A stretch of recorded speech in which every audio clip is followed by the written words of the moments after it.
Ever wondered why in the heat of a game, it's so easy to point fingers at a single player?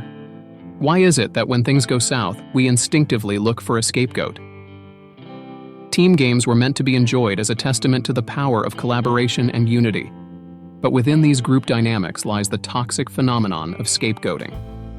In scapegoating, we single out a particular individual as the cause of problem within the team, especially when the individual receiving the blame is not the reason behind the impending loss.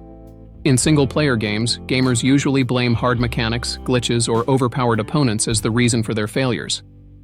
Some gamers even blame their hardware, saying their console was heating up or their Wi-Fi was acting up. In addition to these, in multiplayer games, teammates serve as targets for blame. But why do we do it? Why do we scapegoat in video games? Scapegoating in video games serves as a psychological defense mechanism, offering players a sense of control and relief in moments of distress. By attributing their failures to external factors, players can preserve their self-esteem and protect their ego from the sting of defeat. Scapegoating allows players to externalize their frustrations, shifting the focus away from internal inadequacies or skill deficiencies. Rather than confronting their own limitations, players find solace in assigning blame to elements beyond their control, thus alleviating feelings of guilt or incompetence. The act of scapegoating provides a cathartic release, allowing players to vent their pains and emotions at the expense of an innocent individual. In League of Legends, the role most likely to be blamed for a team's loss is the jungler. Jungling is a high-stake role that is often misunderstood. Junglers can get blamed for anything. Teammates lose their lanes and blame their junglers. Teammates complain about no objectives, yet they do not help with objectives like their lane opponent does. When morale starts to sink, the accusations start flying. The losing teammate begins to flame the jungler, encouraging other teammates to do the same.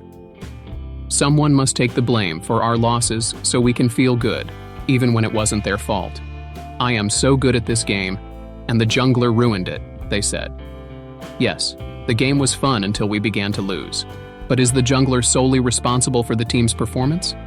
The answer, for anyone who understands the mechanics of the game, is a resounding no. Each player has a role, each lane has its responsibilities. If a lane loses, it's not solely the jungler's fault, just as much as if a lane wins, it's not solely to the jungler's credit. Yet, in the heat of the moment, it is all too easy to forget this. It's simpler to blame one person rather than confront the fact that the team as a whole may have failed. Scapegoating is bad because it creates a toxic environment in-game. This breeds hostility and division in team games.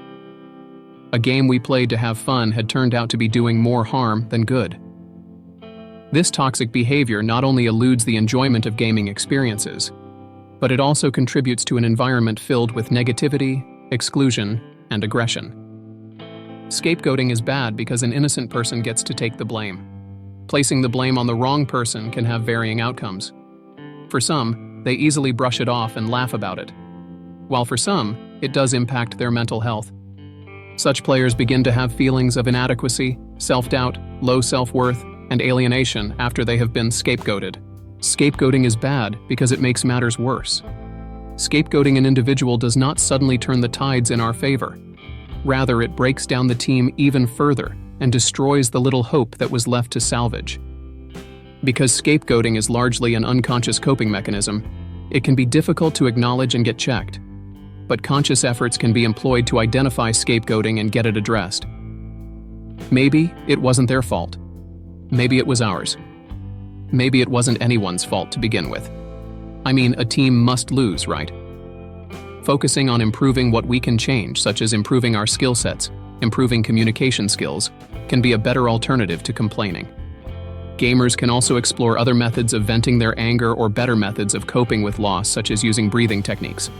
Remember, in any team game, success or failure is a collective effort. So, the next time you find yourself quick to blame, take a moment to consider the bigger picture.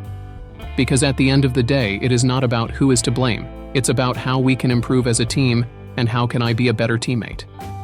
Scapegoating does not occur exclusively in video games. It happens very much at school, at work, and in society. Consider school settings. Ever noticed how a particular student might be blamed when a group project goes awry and one member shoulders the entire blame? This is a classic example of scapegoating at play. Schools can be breeding grounds for scapegoating where students may be targeted based on factors such as race, gender, economic status, or academic performance. Scapegoating manifests as bullying, verbal insults, and other aggressive behaviors on school grounds. The workplace isn't immune either.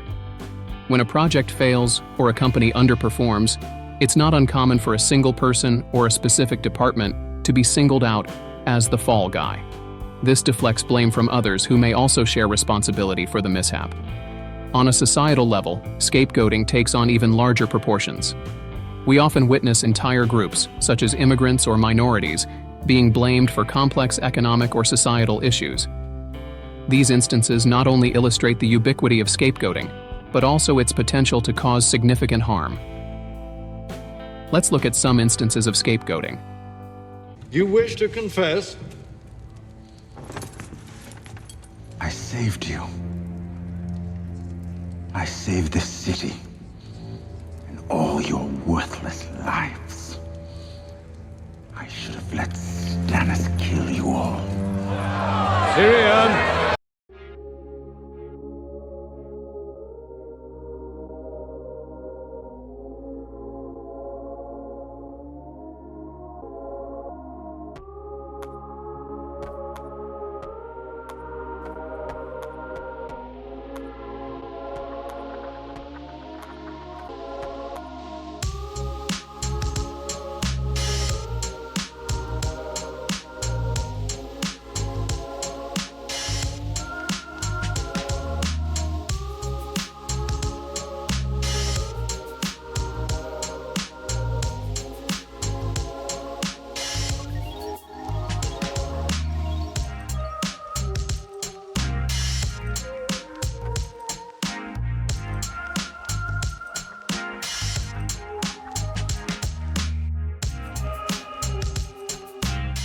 What has been your experience with scapegoating?